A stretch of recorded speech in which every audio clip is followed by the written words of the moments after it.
all ended up in what is now TNA. How did that come about? Who did you reach out to, or who reached out to you? So I think the original conversation was with we did a promo to get back onto the independents. We had that out, and I think it went like we were trending in America for the day, which is quite cool. Like Grizzled and veterans are trending like off our own back. That was cool. And Josh Alexander quote tweeted it, and pretty much said that love to fight us. So I went back and forth with him. We started chatting, and I think that was like the original.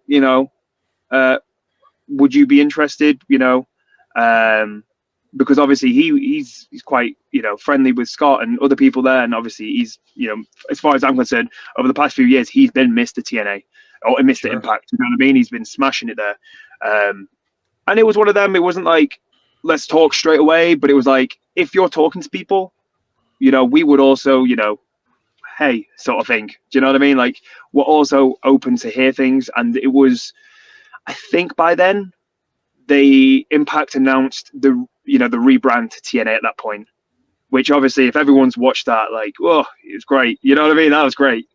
Everyone wanted it. So, and we grew up on, there was a show there was a channel in the UK called The Wrestling Channel. Actually a thing in the UK, and it was just a channel that had wrestling 24/7 on it. And it had, when we were growing up, it had TNA on.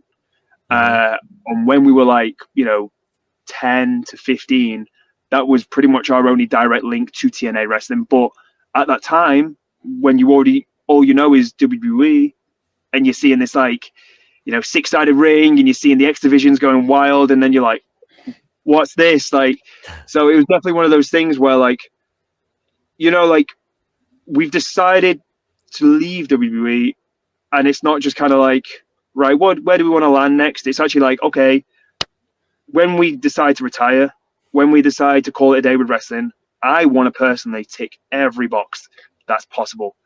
Everything that I've grown up watching, every, arena that I've always like thought about performing in, I want to do that now.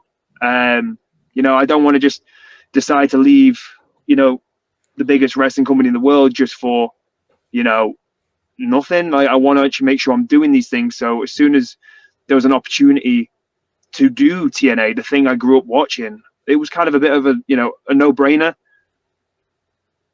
Yeah, like TNA is great, and it was something that we watched when we were growing up, as JD was just mentioning there, when we were getting into the job, especially. So when we were actually starting to train ourselves, and like the TNA rosters comprised of guys like AJ, Christopher Daniels, Samoa Joe. Unbelievable. And then the whole bill was great. So then the fact that it was all the stars aligned again, Scott and Tommy Dreamer reached out to us, tried to put some sort of deal together. We told them we were interested in doing more than just a one-off. And it just, the way that the stars aligned was that we actually got to make our debut on the relaunch of TNA. That's pretty cool. So that was just one of those things. Like it just felt right. It felt like the right thing to do at the time. And the second we walked backstage as well, it was one of those immediate, similar to when we first walked through the curtain at DPW, and we were like, yeah, we made the right decision. We walked into the backstage at TNA.